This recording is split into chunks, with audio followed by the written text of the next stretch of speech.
Good evening, ladies and gentlemen. Welcome back to Assetto Corsa Competizione with the Huts Gaming League. I am your host, Still Guns. It's been quite a long time since I've done a live stream for these guys. That will change.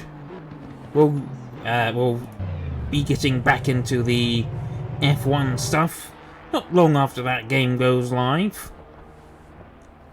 But right now we're doing ACC, which I think today recently had a new car added, the Ford Mustang GT3, but you won't see any here because everyone already chose their cars already.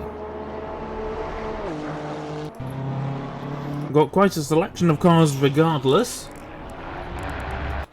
BMW currently leading the way, with a Ferrari not too far behind, and then it's the second to Bob Sobolski and another Ferrari. This is just free practice though, and the session has literally just ticked over.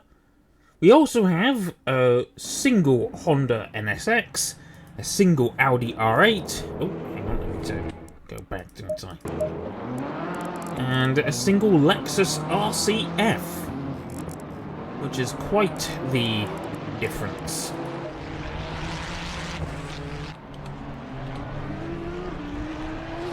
And let's see if I can remember what the controls are. Shift and stuff, isn't it? Yeah. Shift and control? No, control doesn't do anything, it's just shift. So, hang on. I don't remember how to switch between the different cars. It's been so long. How do you do this? Perhaps I should have been testing that whilst we were in practice. Oops. Shift, control, no? I'm gonna have to look at the controls here. Is it gonna tell me, or is it just gonna be dumb and not tell me? No, of course not. That would be too easy, wouldn't it? Cycle camera. Up, down. I should have...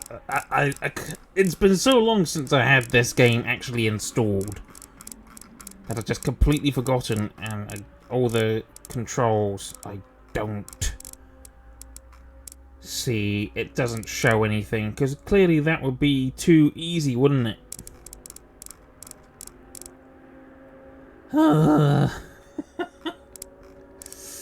Does anyone remember? Because I don't. And of course, that would just be too easy to show me what I need to see. Oh, that's the wrong one.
No sound has been fixed. I clicked all the wrong buttons and accidentally muted myself. There we go. There we go. My apologies. That's what happens when you click all the buttons. Trying to figure out the right ones. Ugh. There we go. Where was I? Yes, we're here with Domin Crobat, currently car number 46. First times on the board, as we have... Who is that? Of course, because we're not using race control or whatever. It's such a shame race department is gone, and there's no way to download it anymore. Where's car number 223? Let's try and find it. 46, that's number 22, who's currently 1.8 seconds behind the current provisional pole position. Car number 42, Alexei Shlovik, 4.5 seconds behind. Sherlock Stoner, ooh, that's a very nice livery. It's a Porsche GT1 livery, I think, from 1998. That is quite nice. As Dominic Seidel has gone P2, 7/10 behind the current leader in a BMW. It's at least 27 cars on track. Oh, that's a Jordan Lake. A rather snazzy looking McLaren. It's just a shame it doesn't sound like a very good car. Who decided to put a 4-banger in it? No idea. Now that's a good sounding car. Iron Lynx. What's it called? Lamborghini Huracan, that's it. Number 19, the same number that the SC63 hypercar from IMSA will be wearing at the 24 Hours of Le Mans. Klabosh is reserve. Can Jordan race? Dunno. Can you? I mean, not Jordan. Malcolm. Can Malcolm race? Can you race? Not sure. You're usually at the back, aren't you? Oh, Mazdagini. Jesse Mechanik. This is a car we've got to ride on board with. Let's find out. No, that's not the best view, is it? That's a proper view, isn't it? Currently, number 1 car stopped at La Source, as into... I can never remember the names of the corners. That would be so... so easy, wouldn't it? Oh dear.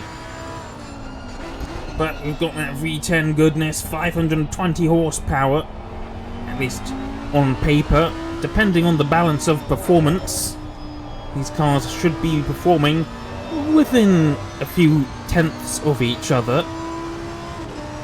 Some cars might be less draggy, which means you make them heavier or give them less horsepower.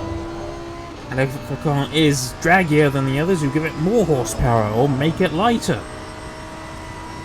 Or a combination of the above. Force it to have a minimum wing or something, however the balance of performance goes.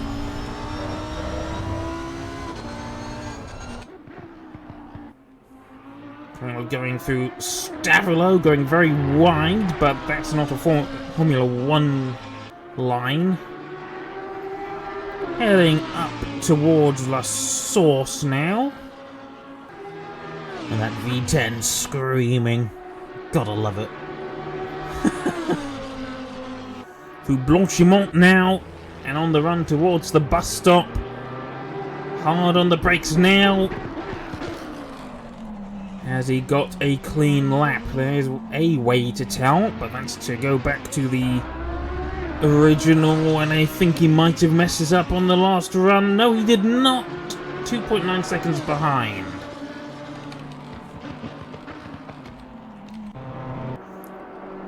Oh, there's our current provisional pole leader with Seidel now a lot closer than the 7/10 we last saw him. Boring sounding M3 GT3.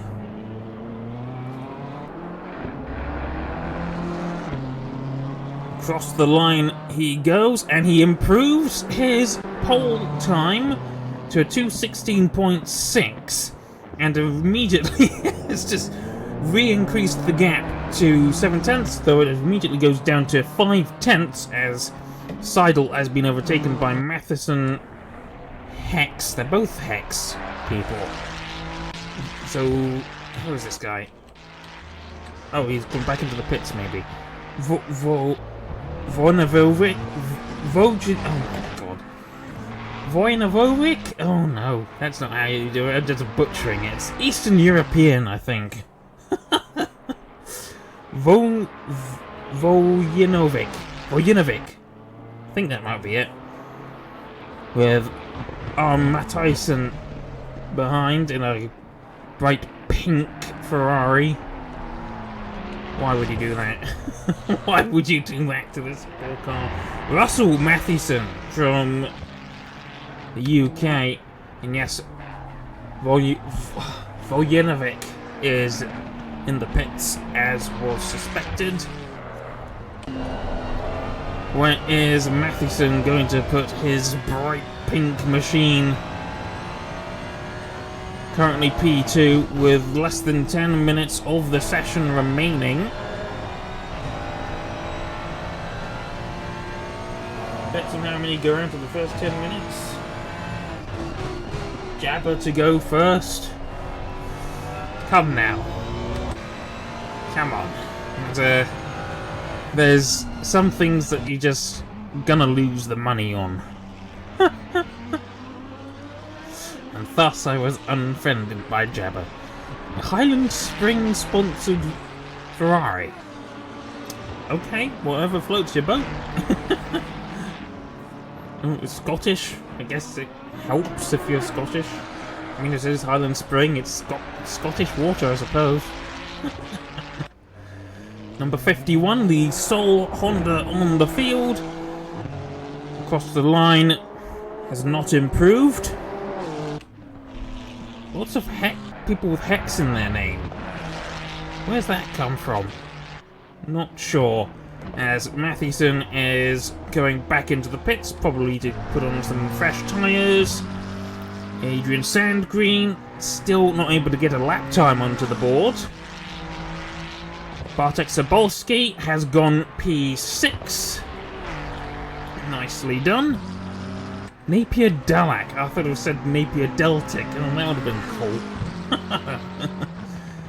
Mikhail Messier. Check by the sound of things. Alexei Shlovik, once again, in the number 42 AF Corsa. Across the line and improves to P14. Sherlock Sona, I think, has also just improved to P12. Enrico Zerbin, not had a good lap time there. Martin Klaboch gets onto the timing board in his Sky Tempesta McLaren. Currently only P20 though. Dominic Seidel has just started his lap. Still not able to improve. Jay Wolf in the Aston Martin. Across the line has not improved. Well, actually, no, it was an improvement, but he hasn't improved his position. Jovanovski did not improve his lap time. Paul Seal in the Soul Lexus just put in his best turn, goes P18. Stefan Synog in the Marlboro Ferrari, 4 seconds off the pace. Jabber miles off the pace currently. Andy Schultz goes within 2/10 of his best time. Metternich just put in his best time and he's gone P10.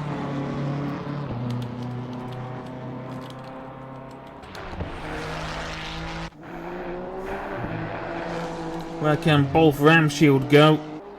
Not had a good lap there. He's a bit off the pace. Adrian Sandgreen coming around once again in the McLaren. Currently doesn't have a set time on the board as he's invalidated them more than likely. Finally gets onto the timing sheets. P10, 2.1 seconds off the pace. Bartek Sobolski up to P6 now. He's just had one major improvement. Russell Matthijssen has also... No, he hasn't improved. He's gone within 3/100ths of his previous time. Michal Roskar looking to set a lap time here. We're right on board with the Porsche. Coming through La Source, not had a particularly decent run. Oh, listen to that flat six scream. Oh, I love it. Number 67 probably is Brains. It just says B. He's on track at the minute. Where is he? He's coming through campus at the minute.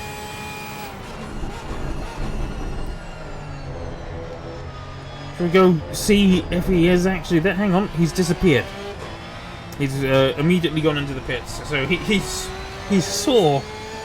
heard that we were about to go to his car and decided, nope, not gonna deal with that. Oscar going through No Name. Trying his best to keep it on the track. No idea what this guy's pace is. I don't recognise the name from before. Malcolm is apparently in... Yes, I see. Number 999. That means there is 2 Audis now. And there's also a single Bentley. Dorazio. There are quite a few different cars. Quite a selection of McLarens, actually. A lot more McLarens than we've seen in the past. Makes me wonder if we'll see any Ford Mustang GT3s in the future. Currently, though, just listening to this flat 6 Porsche 911 GT3R. It's a shame that the RSR line is over, at least for now. Who knows if we'll get another RSR. But right now, we've got the GT3R and it still sounds pretty good. Through the final corner. Across the line, has he managed to get a time on the board? He has, but it's the slowest of anyone so far. He has 3 minutes left in the session, which means essentially he's got 4 laps. No, two laps left that he can manage.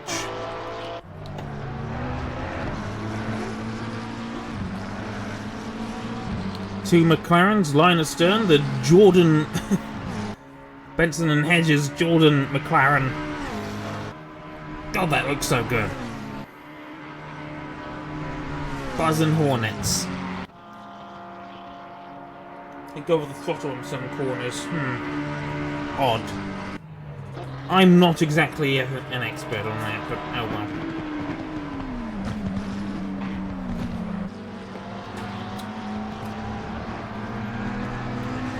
Now we have a 60-minute race after this session with a mandatory pit stop, which could jiggle up the order a little bit. As long as you don't think about T for Lockhart when I say that.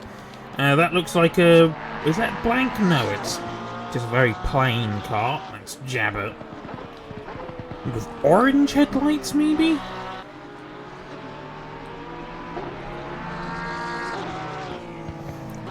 Currently P20, he's managed to overtake Klaboch. Carlo Dorazio. That's a blank car. There's no skin for that has been provided. And still, Vojinovic. Vojinovic, I don't know. Still leading the way, and I don't think Mattison is going to be able to overhaul that.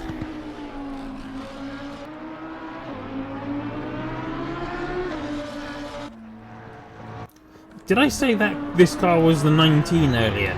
It's the 19 in real life, I think. It's the 333 here. My apologies.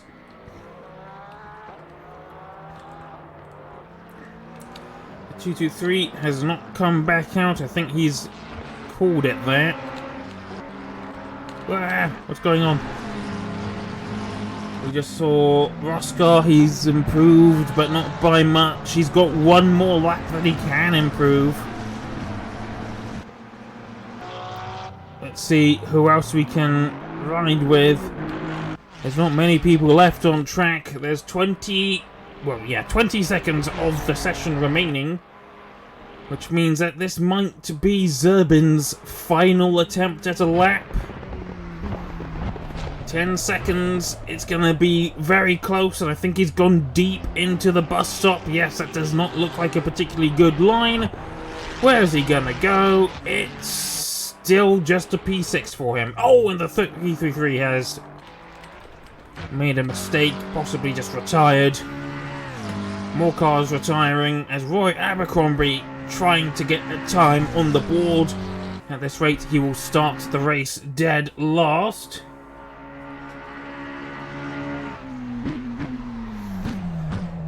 Into the chicane, the final chicane. The bus stop doesn't look like a particularly good line either. Can he get a lap time on the board? No, he can't. He invalidated. What about Dominic Seidel? His best lap was his last lap, but wasn't much of an improvement. Behind he has the second of the two Audis, the 999 of Khalid Malcolm.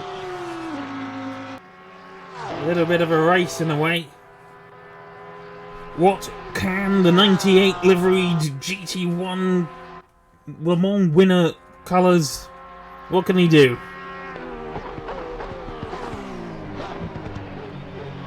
There's a lot of shade being thrown in the chat. Okay. Seidel, what can he do? It's an improvement, and he manages to go up to P2. He has jumped Russell Mattison, but it wasn't enough. Well, the 999 did manage to get a time on the board. Malcolm P16.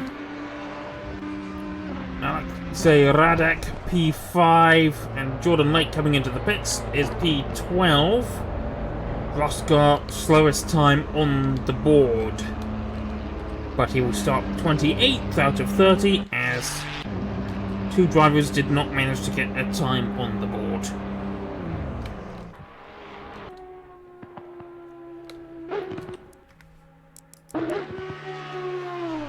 Jordan slacking. Where's Jordan? Jordan Lake, P12. Shameful display. Oh wait, no, that only works if you're talking about a Japanese car or tank or ship or something.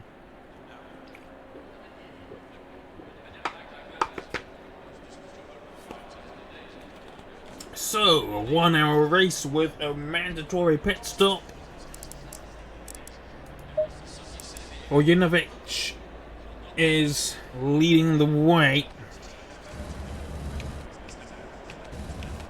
That's a nice camera angle, isn't it?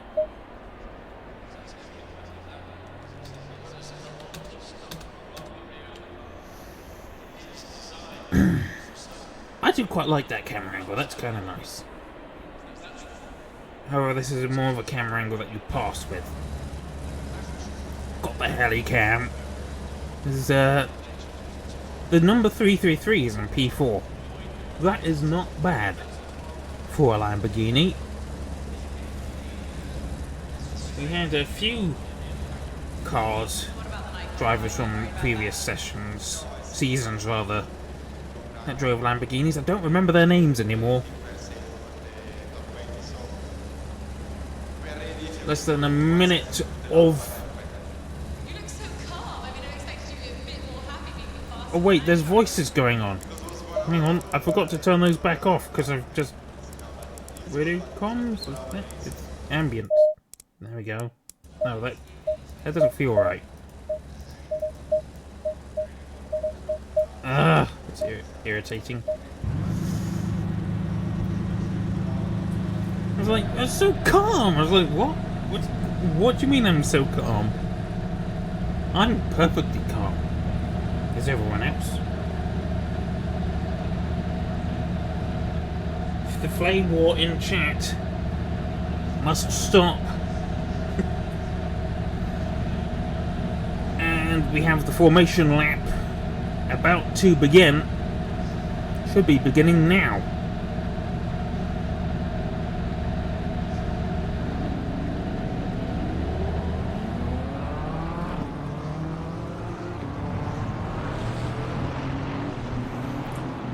And so Vojinovic leads the way in his green and black, almost Kick Sauber-esque BMW M3 GT3.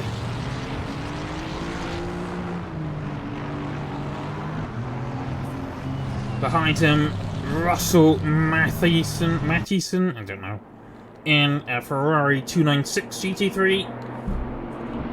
Pardon me. Behind that, Dominic Seidel in the Porsche 911 GT3R. Then Roberto Cassessa in the Lamborghini Huracan. Adam Radek in another 296. Carlo D'Orazio in an Aston Martin Vantage GT3. Enrico Zerbin in another Ferrari. Jay Wolf in an Aston. Stefan Steinhog in a Ferrari. Adrian Sandgreen, McLaren. Jordan Lake, McLaren. Angel Jovanovski in an Audi R8. Seems to really like driving those. Scottish and Macedonian? What? Okay. And then we have the two Mazdaginis. Job Simerink and Jesse Metternich. They're swapping positions. Khalid Malcolm in the second of the two Audis. Charles Sona in the Jordan McLaren. Bolf Ramschild in the Honda NSX. Alexei Shlovik in the AF Corsa Ferrari. Domen Krobat in another M3. Michael Messier in the purple McLaren. Paul Seal in the only Lexus. Big Jabber in the black and silver and orange GT3R. Martin Klaboch in the leading Sky McLaren. Selken, that's a strange name, in another McLaren. Brains, that is indeed Brains, in one of the Highland Spring Ferraris. Andy Schultz in his typical Dorfschulze golden and black, well, German colours M3. Michal Roskar in his 911 GT3R. Roy Abercrombie in the trailing machine, and that Bentley is gone. Adam Isalovic still in the pits, hasn't done anything.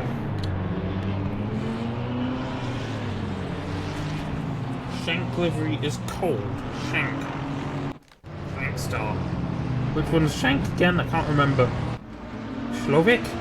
I don't remember. What's his name again? Schultz, maybe? Is that Shankstar? Ah, that's it. Andy Schultz is Shankstar. Okay. Well, racing will shortly be getting underway. It should be a rolling start if I remember my GT procedures correctly. I mean, that's how it is in WEC and IMSA. Not sure about... Ooh, that's almost a rear ender there. Jesus. I think Vojinovic is going for it. Oh no, he's got to wait a bit longer. He opened the delta too much. And I think that's going to potentially allow Seidel to have the jump on him. Where's the green light? Where are we gonna get the green lights? Not yet, apparently. Can we have the green lights? What's going on? We're still waiting. Oh, of course. That's not the start line, that's the timing line. The F1 timing line. There's a bit better for a rolling start down here, I suppose. How are things going to go? As it's going to be green, green, green for the race. 1 hour race. It looks like Dominic Seidel has the inside. Well, of course he does have the inside, but he's going to have to hang back. Going up Eau Rouge and Radion. There's a car going wide. I think that's Durazio in the vantage. There's another car going very wide. I think that's a crash in the background. Not entirely sure. Can't see at the moment. As we're waiting for any action at the front of the field. There is indeed yellow flags behind the 46. Possibly one of the cars involved. Dominic Seidel side by side with the BMW here. Has he got the lead? And going into Brussels, yes he does. And Vojinovic might be about to lose another position to the first of the pink Ferraris. Lost chat. That's wonderful. Holding off. Yes, very good start from Dominic Seidel. And already 4/10 into the lead, though it's not a massive amount to lead by. We shall look at the back of the field. Micharoska has fallen to last place. He's got some damage on the rear of his car there. Oh, both ram shield down to 28th. Crobat, lots of damage on his M3. Jabber also losing out a lot as well. Roy Abercrombie, as a result of those collisions, has gained a few positions. Oh, and that's Khalid Malcolm making his way up the inside of Brains. I wonder if Brains has some damage as well. Looks like there's been no further incidents, as there's 3-car battle going on here for P8. All going wide, though, onto the runoff, and it's turning into a bit of a 4-car battle. Is that Jordan Lake gonna go up the inside, create a sandwich? Oh no, there's a spin there for, I think that's his Angel. Come on, yes, it is indeed Angel Jovanovski. Oh dear. It's going so well. Sort of. Bit of a concertina into La Source. Need to be so careful racing through some of these sections. Otherwise you could have a bit of an incident. Don't want to have an actual concertina or accordion effect. Meanwhile, what is Jordan Lake going to be able to do on Sobolski? Closing on the Ferrari. The Ferrari leaving enough room on the outside. I think there's been another spin through Radion. The 93, yes, there is chaos going on down the field. What's going on? Klaboch, Ruska, oh, and both Ram Shield. Both Bam Shield having a horrid start to the race. He's gone from a fairly high position to dead last, as the 888 has disconnected. Vojinovic still holding on to P2, and he's managed to close the gap in front by a little bit, but not by a huge amount exactly.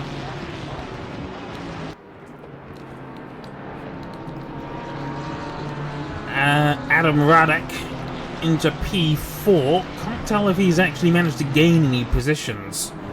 He has actually gained at least one position. He's overtaken Roberto Cassessa, who looked like he went a bit onto the gravel there in his Huracan, playing it very close with the gravel. There's been more chaos. The number 10 has come to a stop at Campus. Pardon me. Sobolski looking like he could get past Durazio here. Potentially. Is he going to make a dive bomb? He took a look. Getting very close to the diffuser. Ooh. Need to play it very safe. Jordan Lake, I think, lost out on a few positions somewhere, as he was fighting with Sobolski earlier, and he's lost those positions. Oh, there's contact there. Sobolski tried to make a move on Durazio and got repassed, but there was that little bit of contact. And now Sobolski behind Jordan Lake. Going through Eau Rouge and Radion. The 93 having a bit of an upset again. Now behind Ramshield. Jabber is not P10. Oh, sorry, no, he's number 10. My mistake. Don't listen to me, I'm just the commentator. So he's third to last now as the 93 into the pits, presumably to fix any damage. Sobolski trying to go up the outside of Jordan Lake. Not working out at the minute.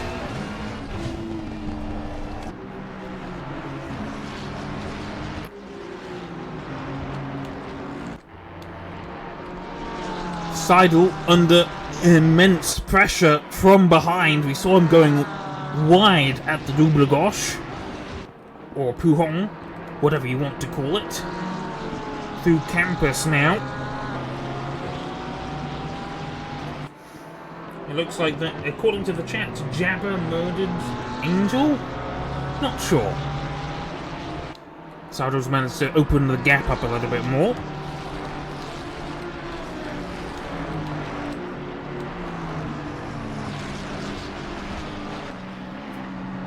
And Paul Seal has gone from pretty much dead last up to P13. That's not bad. I guess he's taken advantage of all the chaos, whilst Schultz, or Shankstar, has not. Oh, there's a move going on here. Crobat overtaking Brains on the inside of Stavilo 2. Is it Stavilo? I don't remember. Oh no, that's gone completely wrong! Evidently too wide through Blanchimont. A sandwich does not make. There's more damage there for Brains. Gone slightly wrong. And by slightly, I mean British understatement. There's Jabber. Has got some damage. Fair amount of it too. And it looks like the 93 has retired. So we're down to 28 cars. Ooh, was that a bit too close on the inside for Vojinovic? Not entirely sure. It looked like he cut the corner a little bit. Let's change the camera angles a little bit. Focus on some cars a bit more. Mattison currently running P3, almost a second behind the pole sitter, and almost 2 seconds behind the man who is currently leading. There's been another incident for Ramshield. Oh, is that major damage? No. He's got the car going again, but he does have a fair amount of damage on that car. Thought it was going to be a crash retirement. He has completely wrecked that car. Nope, that's the camera angle I wanted. Rear view mirror angle camera thing. Facing back towards the pole sitter, who is 0.8 of a second behind. Seidel struggling to maintain the lead. Or is he struggling? He's fighting to maintain the lead. Let's say that instead. The gap is now a second. If this was Formula 1, he would be outside of DRS range, but there is no DRS because this is GT3. I don't think there's even push to pass.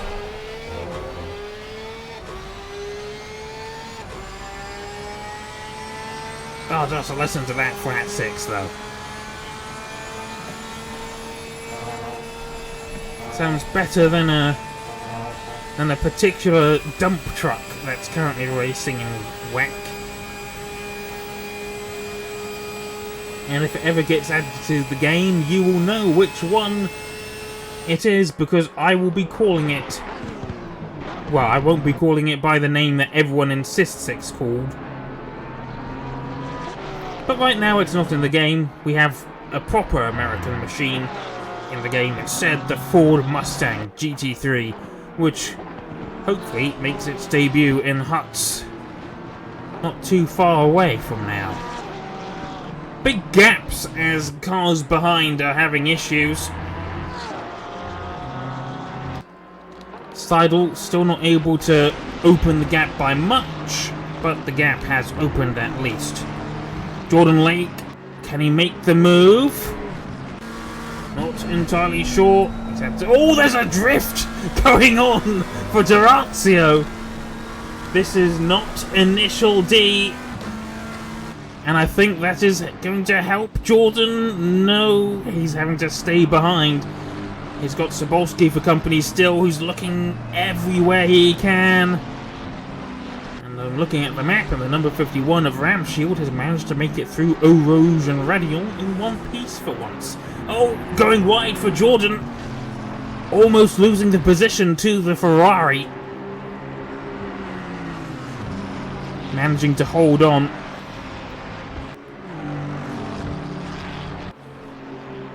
Gaps have opened up a little bit. We'll look further behind. Siemerink in the first of the Mazdaginis under threat from Sinog in the Marlboro Ferrari.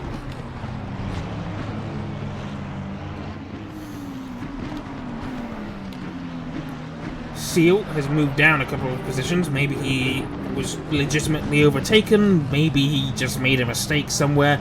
Under threat from behind by Sherlock, Malcolm, Metternich, Slivovic.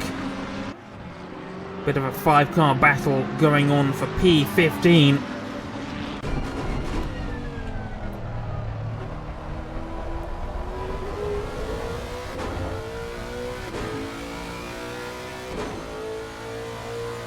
It's weird how a Japanese V8 sounds better than an LT6. The Japanese know how to build some proper engines, mate. What a car. Well, I miss the IS. The IS was such a good car. Oh, Jab was in another incident at the chicane this time. Where's the camera where I wanted? There we go. Let's open up the gap a little bit. Not by a huge amount, and I think he's just getting the corners a bit wrong because he lost 3/10 through that one corner alone. Can Sherlock make the move? Will he be able to do it? Well, Metternich, I think, has just got past Malcolm here. That's how it looks.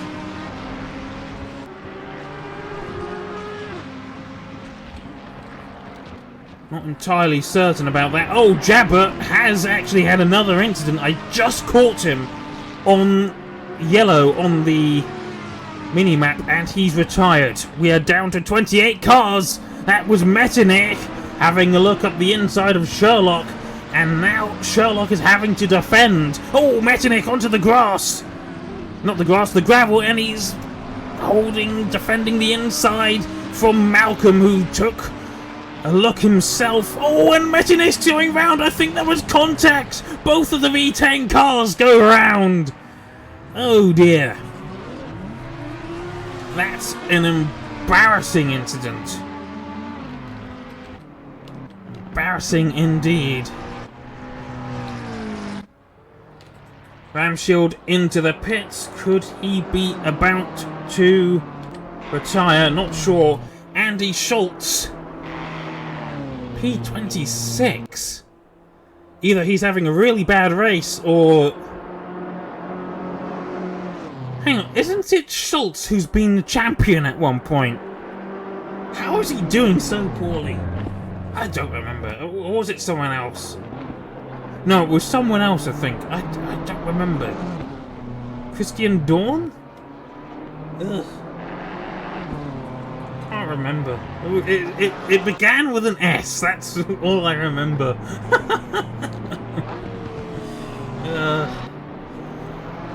I've got to go back and look at those old streams, I guess. Bearded blobs, like, no, that's the wrong guy. Oops. Yes, of course, it's the Shankstar we're talking about. Shankstar, decent driver, not the best. Oh, Krebs! Krebs, that's who I was thinking of.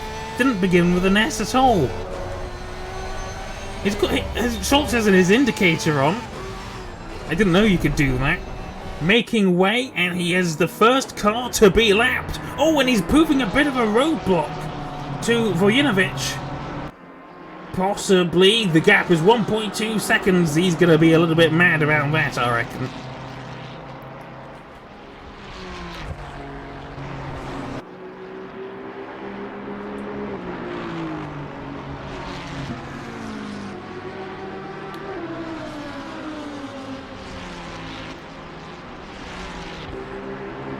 So just listening to the engines, it's been so long.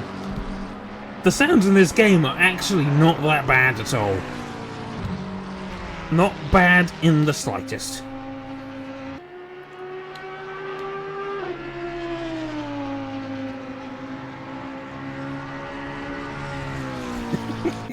Indicating because he's got nothing else he can do. Just trounce at the back and just hope he doesn't get clattered. 1.6 seconds is the gap between the leader Dominic Seidel and the pole sitter, is it Damien? Dusan Vojinovic. What flag is that? That's not Slovakia, is it? No, that's the wrong way up, I think. I don't remember. What flag is that? That does not ring any bells.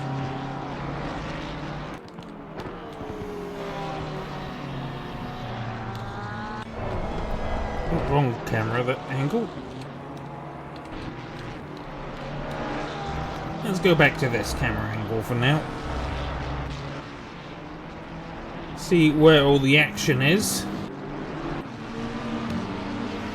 Two Lamborghinis, Simerink and Cassessa, 8th and 9th. Cassessa's had a bit of a poor few laps since we last saw him. He's down in 8th now. He was holding on to 5th. Possibly he had a mistake somewhere.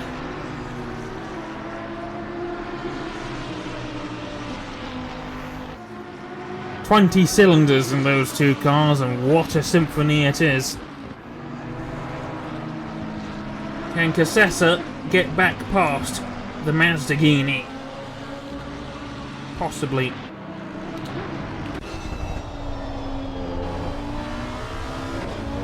Slightly wide onto the AstroTurf. Not much of a difference between these two cars other than setup, so it depends who has slightly less downforce, I suppose, and it looks like it might be Simerink. That gap has grown by a 1/10. Just between Stavelot and Blanchimont alone. Yes, indeed. Simerink does appear to have slightly less downforce. The 213 that's Roskar, I think his name is again, having an incident at turn 5, one of the corners that I can't remember the name of. Sobolski currently P10. What has happened to Jordan Lake? Flown off into the distance? Yes, he's in P7. And he's catching Schultz, who is currently 24th now, and has been overtaken by everyone up to P6, and make that P7 as Lake gets past down the Kemmel Straight. And he does not fight that.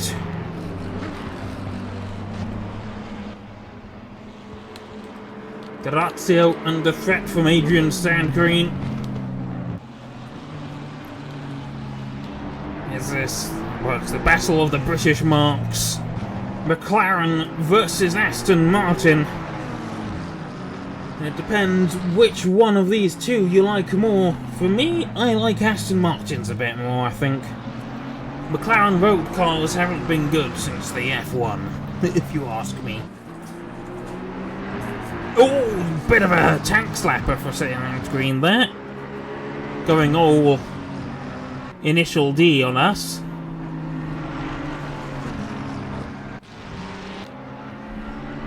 Meanwhile, Paul Steele. Pit window's open.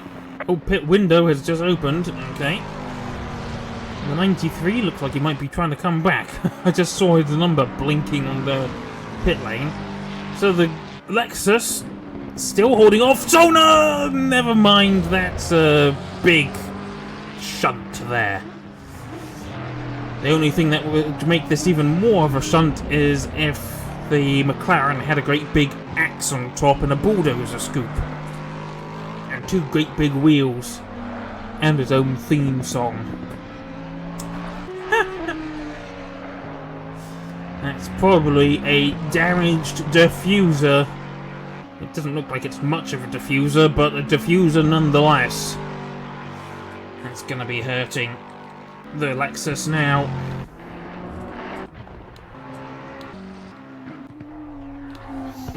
Roskar, that was the guy, number 213. Metternich, 23rd. It's not been a very good race for him. Meanwhile, Vojinovic has managed to catch Dominic Seidel a bit. The gap was 1.4, 1.5 seconds last time we saw. He's closed it. Closed the gap by about a second here. We've got some cars into the pits, including Cassessa. It's one of the numbers I can see. Are we going to see an attempt at an undercut here? Who's going to go for it first? Is Seidel going to try and hold on to his lead through the pit stops, or is Vojinovic going to try and go for the undercut? He's catching by quite the rate here. I wonder if Seidel has made a mistake. Possibly, because that gap is getting really close. Very close indeed. I wonder if the Porsche, if the tyres could be going off on that. This is the closest we've seen the gap for quite some time. And the M3 looks like he's getting very much closer. He's had quite the run through Blanchimont. He's going to go for it. He's looking up the inside. Can he make the... It's not much of a dive bomb. Trying to outbrake the other. Seidel holding on. And holding on just long enough to maintain the lead for at least a couple more corners. Ugh. 218.2 was his last lap. 218.8 was Seidel's last lap, so he's not had a good lap there. But ideally you need to be a lot faster.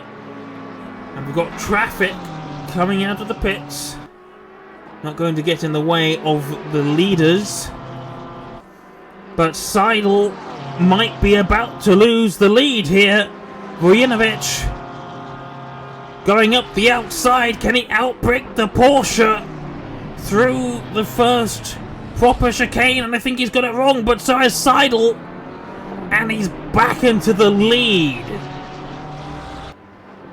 Adrian Sandgreen has a 30-second stop-go penalty. I think that's what that means. Oh dear. Yeah, very nice overtake for the BMW M3 here. And Seidel just doesn't seem to have the pace that he had early on. But now this gives him the chance to potentially get an undercut. Depends what Vojinovic is going to do himself. Seidel's pace, though, falling off quite a bit. It's allowing Russell Mathieson to catch up a bit as well. He's just within a second of Seidel now. Pardon me. That's what happens when you drink a bottle of Coke just before the stream. I'm getting the hiccups, so that's wonderful. So we'll keep an eye on these two. Vojinovic just opening that gap quite a bit. Who's going into the pits? Seidel has called it. He's into the pits to change his tyres and refuel. Anyone else? Not at the moment. Go through the F1 pits. I don't know why we've got such a long pit lane here.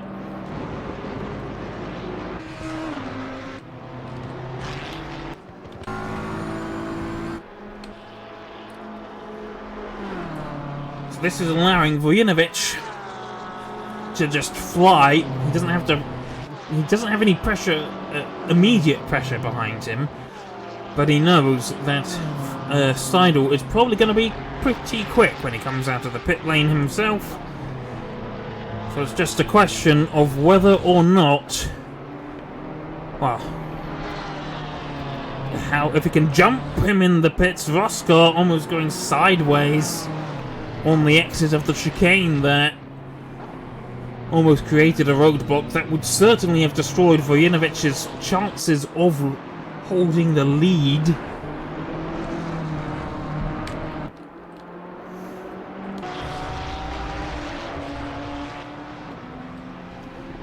Paul Seal down to 21st place owing to that collision from before. Jay Wolf, P4 now. Siemerink, 5th place. Gerazio, 6th. Jordan Lake still 7th. Sherlock Sona up into 9th, but that's because a lot of people have been making pit stops. I think Sobolski is one of them. Seidel just getting going now. It looks like he's going to come out of the pits in 13th place, maybe. Yes, 13th. So the race is on to see if he can maintain, well, retake the lead through the pit stops. Sand Green still serving his penalty.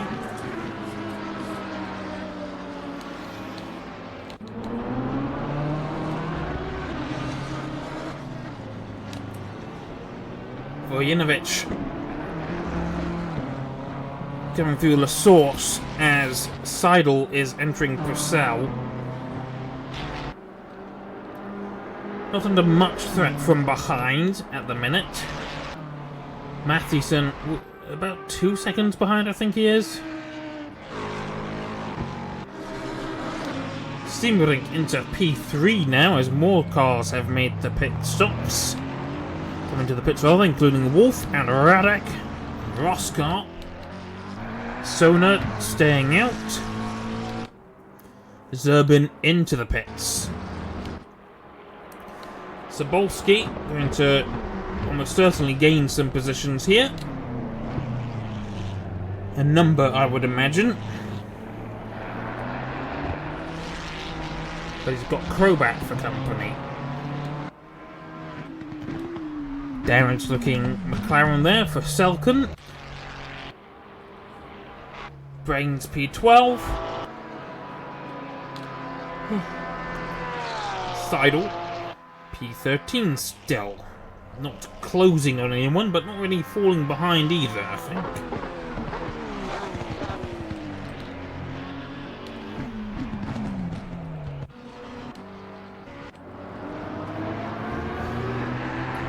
A little bit of a battle going on for P16. Metternich and Messier. Oh, Metternich going wide though on the exit of Stavolo. How is that going to have harmed his race? Not much by the looks of things. In fact, he does seem to be closing on the McLaren a little bit. But the thing to be paying attention to at the minute is one of the two BMWs behind. specifically the black and green one, as Schultz getting out of the way again.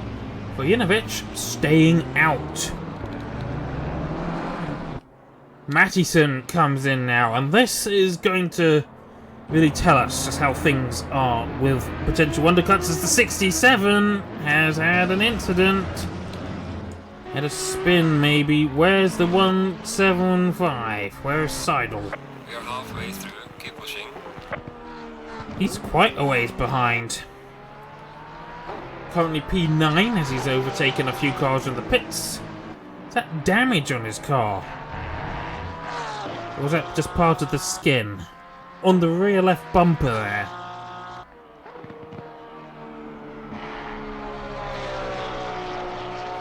Let's have a look. Where was Matthiessen, number 111? Very long pit lane here. So this is going to help Seidel catch up. And the pit stop itself could be several seconds long. Sandgreen is still in the pits. That's odd. I don't think he's actually come out of the pits for a while. Simmerink into the pits. Jordan Lake into the pits now.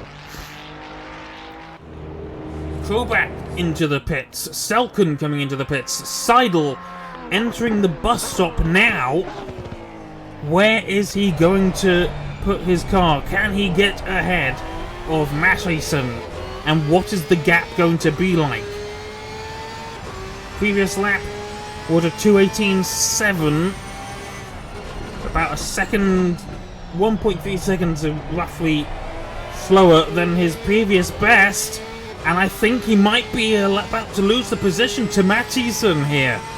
Matthiessen is out of the pits already. I wonder if he's underfueled. But he is ahead of Seidel.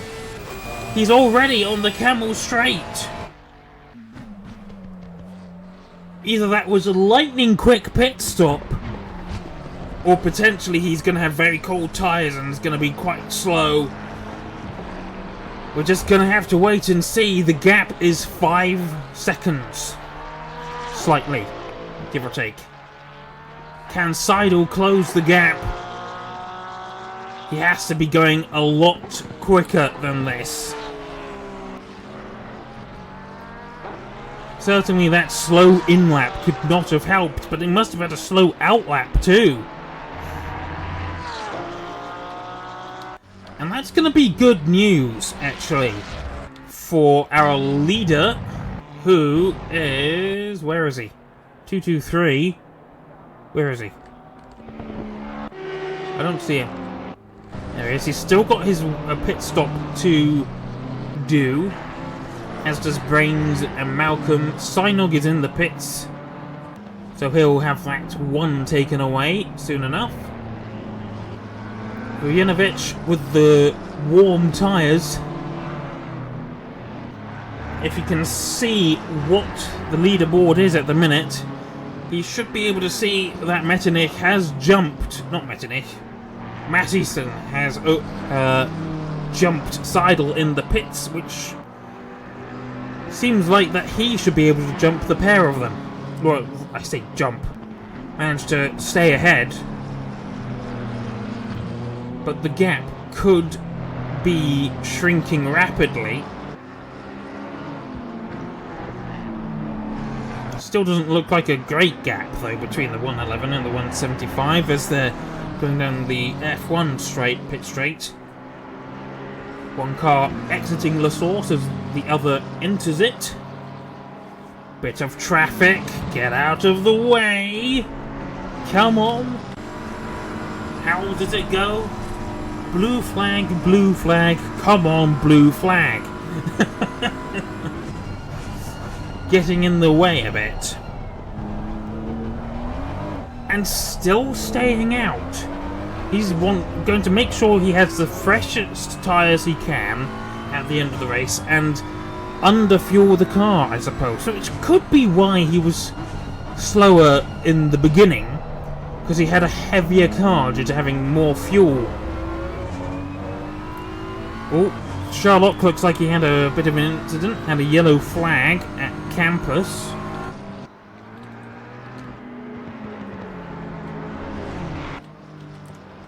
Sandgreen's still in the pits. I think he's just given up. That's the wrong one. Sherlock Sona, currently P2. However, he's still got to make his mandatory pit stop. Will he make that pit stop on this lap? He's certainly going to lose the podium positions to Mattison and Seidel.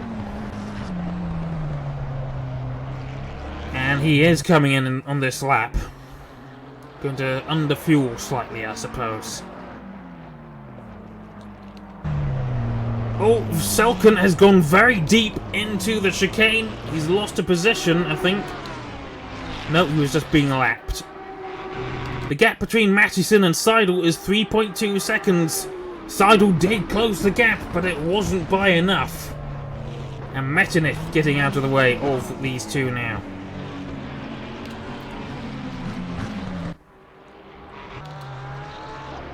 Adam Radek is now 5th place. Looks like he's going to be able to hold on to that for a while. And Jay Wolf, P6. Durazio, P7. Semmerink, P8. Cassessa, P9. Jordan Lake, P10. I expect that some of these drivers will gain at least one position from the pit stop of Sherlock Sona.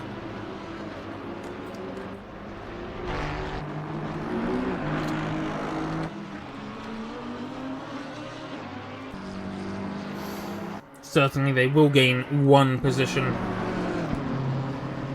But they're all going to be lapped.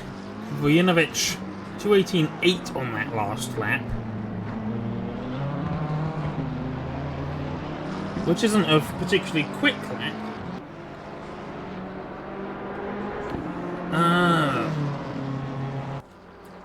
Six reckons that the reason the Metternich managed to come out of the pits ahead of Seidel was because he probably just stopped for fuel and not tyres, which means he's going to have worn rubber towards the end of the race. Vujinovic, we'll have to see what he does. He's certainly going to have less fuel on board, but will he go for new tyres? Will he only go for one side of his tyres? Will he not go for tyres at all?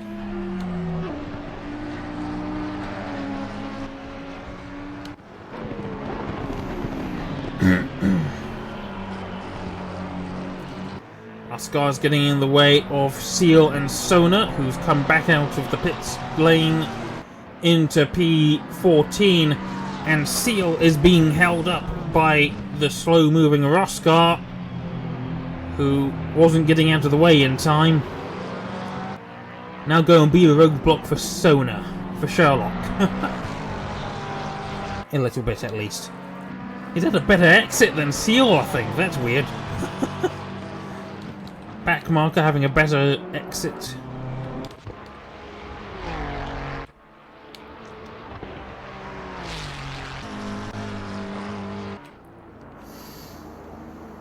I don't see Adrian Sandgreen anymore. I think he might have retired.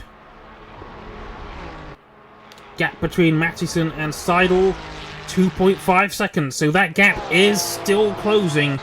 Not by a huge amount though.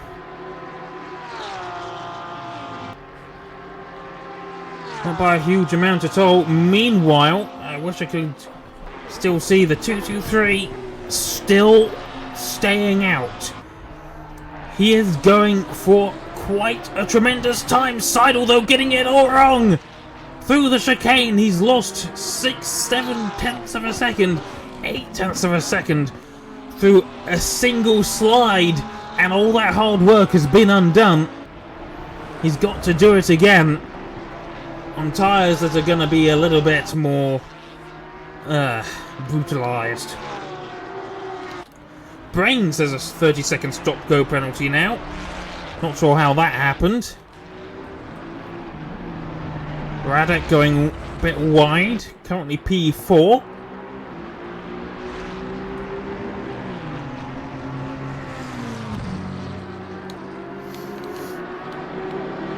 Gerazio threatening Simmerink. Or Siemerink. Whatever you call it. It's Dutch, I think. Pit window is now closed.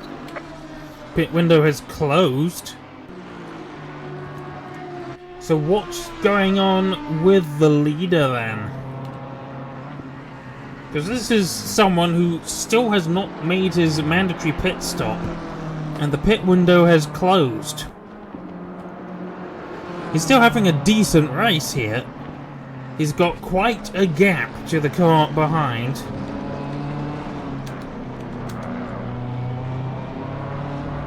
He's a lap ahead? No way. Of course, I remember how this goes. You cross over the hector line and then it tells you when the next driver has crossed the sector line, but of course it doesn't work properly because when you get to a point where you're so far ahead, it doesn't really tell you what the actual gap is.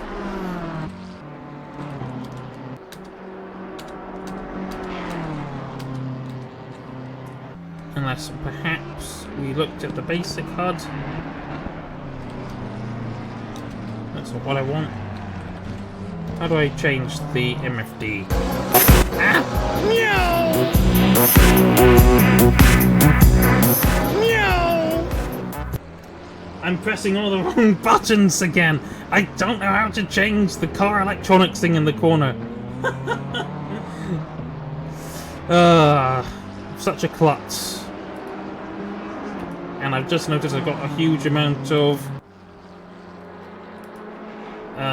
what do you call them? Notifications. You miss Huts F1. It will be back. It'll be back. Let's just not mess around with stuff. I need to do it in a private stream or something. Figure things out, get things correct. Vojinovic still leading. Still out on his old tyres. I think someone has just made a pit stop. Number 11. I thought he already stopped. It's weird. Klaboch, one of the other cars who hasn't yet made a mandatory pit stop. Synog. He's still in the pits. I think he just pulled in at one point and hasn't left. Like Sandgreen, who has left. He is gone now. Synog's just given up the ghost. Oh, clattering the wall there for Zabolski by the looks of things. At least that's how it looked. It could just be a bit of latency, lag. The car was jumping all over the place. Mashison. How are things going? The gap to Seidel back to 3 seconds. But Seidel not making the same progress as he was before. Threw all that hard work away through one single corner. Right, this is something we're going to have to look out for. Is the 2-2-3? Yes, he's coming into the pits now. And he has an absolutely colossal lead. He's pulling into the pits, whilst the car in second place is about to enter Bruxelles. That's more than a sector behind.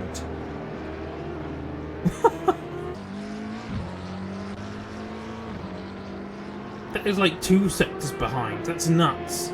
However, very long pit lane, depending on how much or what kind of work Vojinovic does on his car. He's going to have to... what's the word?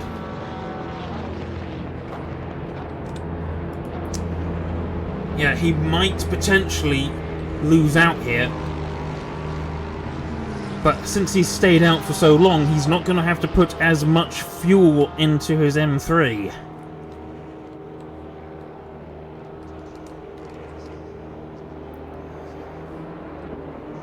next two cars on the podium, the 111 and 175, heading towards Blanchimont as Vujinovic comes to a stop.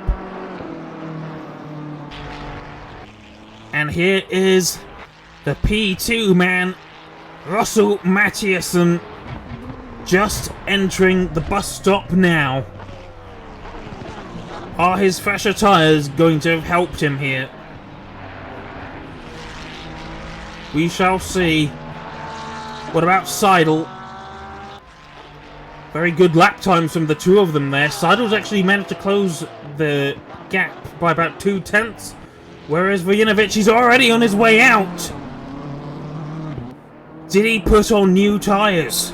Possibly not. But that gap behind is much smaller than it was. And now the chase is on.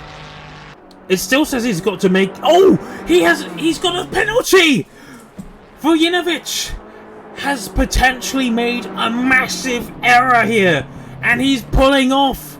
He's retiring from the race. He's got a penalty for some reason. And it's thrown the entire race up into the air. He's got to be pounding his wheel in just... I would be livid. I don't know what's gone on there, but he has quit in anger. And now that means Russell Mathiasen stands to lead the championship at the end of the race, if he can hold on to what is now the lead. I want to know how that happened. Is it because he made a pit stop outside of the pit window? I don't know. I don't know how things work in this game. So now Seidel has got to be feeling absolutely incensed. He's got to push as hard as he can, but the gap is not closing. In fact, he's lost a little bit of time through Stavilo there. He's got to absolutely floor it. Perform every single corner perfectly if he can.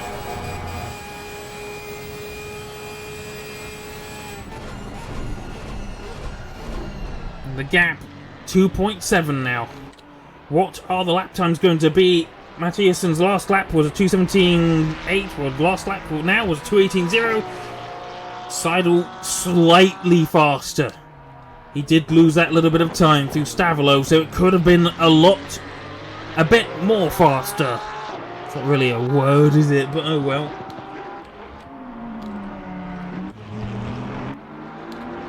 Closer battle going on for positions 4 and 5. Semerink has managed to overtake Radek at some point. I wonder if Radek made a mistake we didn't see as we were too busy focusing on Vujinovic. Who might be serving his penalty by now? I don't think so. I think he's just called it quits and is just watching now. Radek losing time, and I reckon he could have picked up some damage from somewhere. He's losing a lot of time through Eau Rouge and Radion.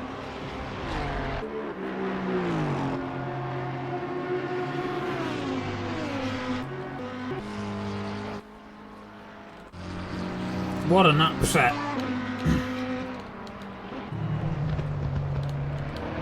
Positions 12 and 13 still not decided between the Lexus and the McLaren.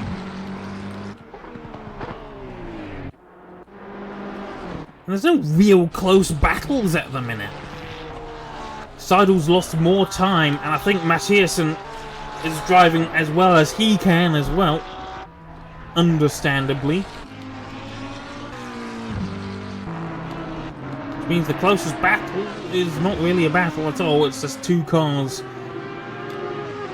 sort of lapping within one another. That's not really the word, is it? One car is lapped, the other is not, and I suppose Malcolm's just getting a little bit of racing practice, pretending that he is actually racing. Oh, there's a number 67 going slowly. That could mess things up. Possibly slowing Mattiasen down a little bit. Has the gap closed? 218.4, 218.5. No. It's grown, if anything. Or stayed the same. 10 minutes of the race remain. And we went from an almost assured victory for what's his name again?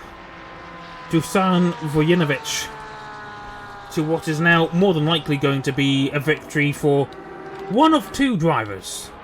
Russell Mattiasen or Dominic Seidel, whose Porsche you could see in the background there, passing the purple Ferrari, whilst he's chasing a pink Ferrari. The gap closed in a little bit, but with 9 minutes and 20 seconds remaining, it's going to be quite a tough task for Seidel to overhaul Mattiasen and potentially get back into the lead.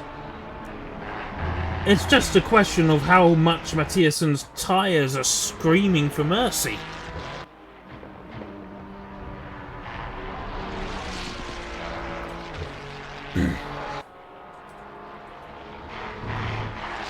Wait, so you get a penalty for pitting outside of the pit window? That's stupid. But if that's been part of the rules for a long time, then I suppose it's his fault for not remembering that.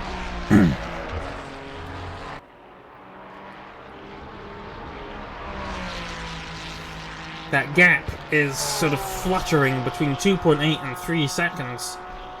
I don't think Seidel's going to catch Mattiasen anytime soon. Is there a battle going on there? Yes, there is. Krobat and Sabolski. Sabolski's had a bit of a fall from grace. Now he's fighting with a BMW. 2:17.8 to 18.0. Mattiasen is the faster car of the leaders. Seidel's lost his pace.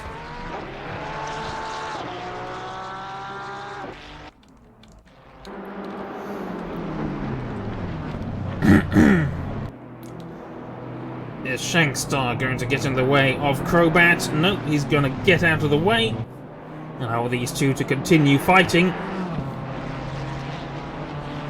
Will it be the Italian Bartek Sabolski or the Slovakian Domin Krobat, who takes P14 and possibly a measure of points here? Gap is 0.4, 0.5 of a second. Which of these two drivers has had the better lap time? I would imagine possibly Sabolski. Closing the gap a little bit through campus, a bit later on the brakes.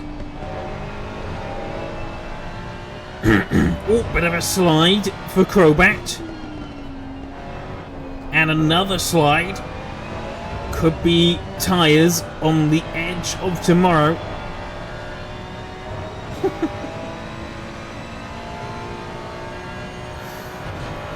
We'll have to catch a glimpse of the, what's it called, lap times when they cross the timing line. Into the bus stop they go. Bit later on the brakes for Sabolski. Can he be earlier on the throttle? Not much earlier, if at all. Lap times, Krobat. Slightly slower, no, slightly faster, sorry. Whilst Schultz is miles off the pace. He possibly has some damage to contend with.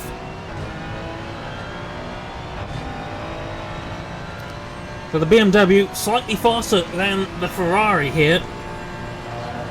Can we make it an M3 in position 14? Oh, I thought Sabolski was about to lose the rear end through Radion there.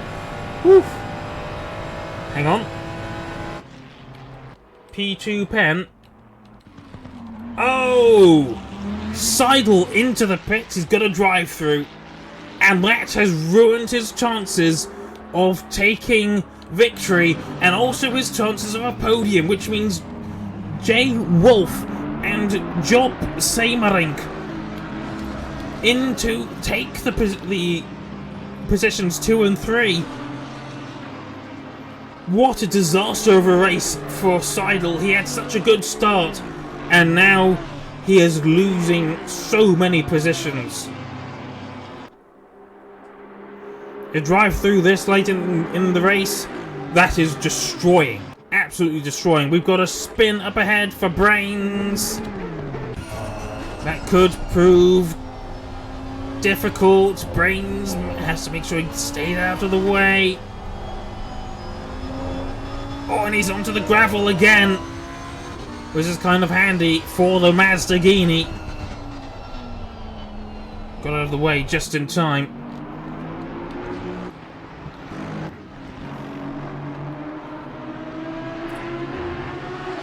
Malcolm managing to keep pace with the car in front. Possibly trying to unlap himself against it, but still, that's good practice for racing, I suppose.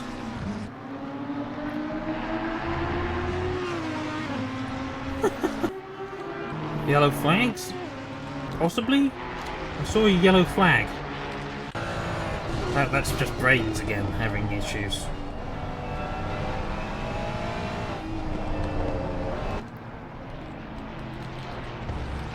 Ah, exterior camera. Of course.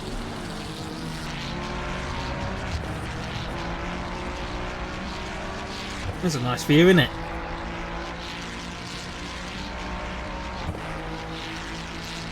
I do like this colour scheme. It's slightly dull gold, but I do like it.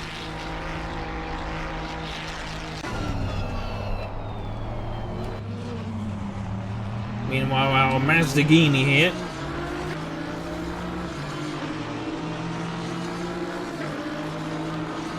This camera is not very fast, is it? Still, nice colour scheme. Lovely car. Can Seymarink make it P2 for the Mazda Gini? He's got 2 minutes and 30 seconds. The next time that the leader goes over the finishing line, it's going to be the final lap. And that gap has actually closed a little bit. 0.7 seconds. P2 is not... well, it's on the cards here. Can Seymarink pressure Wolf just a little bit more? I think he is. That gap has shrunk even more. What can he do? Can he force Wolf into an error whilst not going in, having an error himself? Oh, and that is a bit of an error right there. Goes bit of a slide through No Name. Lost a little bit of time. And this could be because this car was faster in a straight line, wasn't it? Before. So he's got less downforce. Struggling through the corners a little bit more than the car ahead, it would appear. Oh, I'm getting a bit wobbly through some of these corner exits as well. Meanwhile, Mathiasen is about to cross the timing line to begin the final lap at 1 minute. Leaders on final lap now. Almost exactly. This is someone I did not think would be winning the race anytime soon. And unless, as long as he keeps it clean on this last lap, he will win.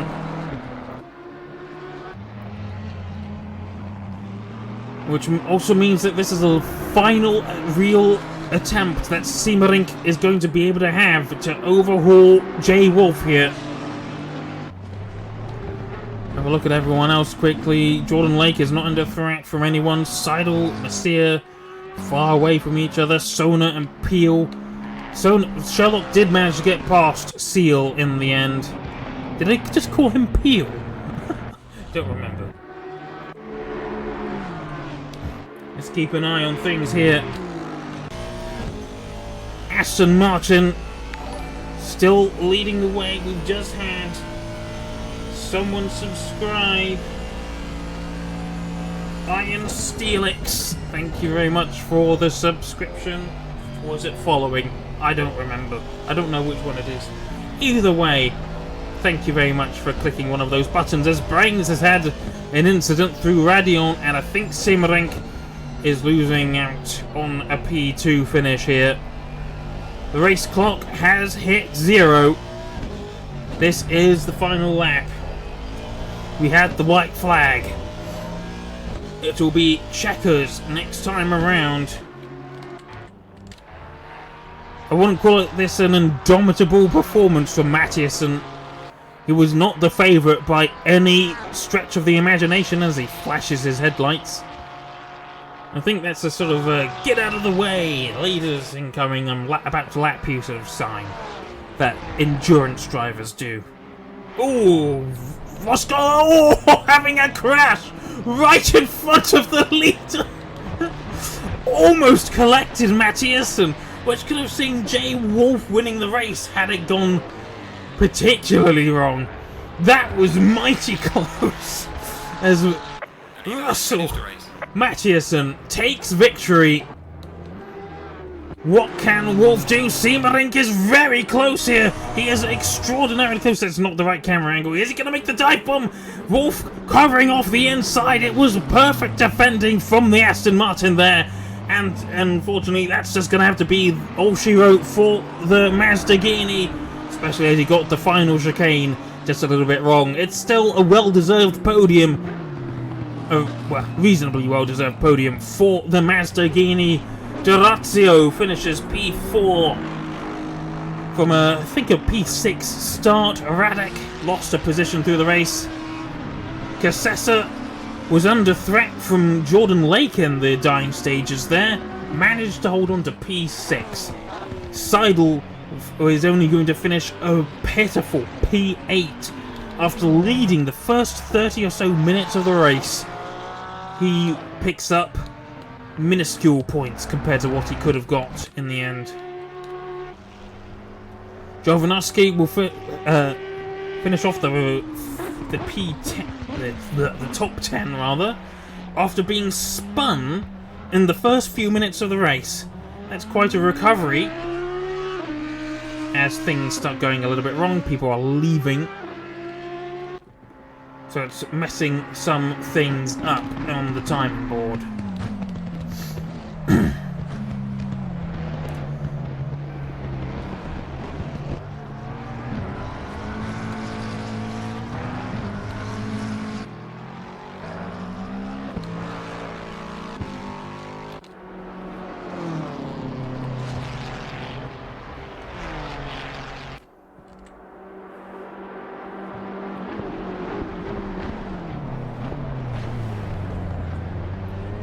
Almost killed P1. That would have got him kicked out of the league. Without a doubt, I think. What an embarrassment that would have been. Right, return to garage. Let's see how the results actually were. No. I think things are not quite right there, because I don't think people had penalties. What's going on? I'll keep going. Oh, it's that. Okay. Never mind. Oh, yeah, people are leaving, so I don't have the final results screen. But there we go. There we go indeed.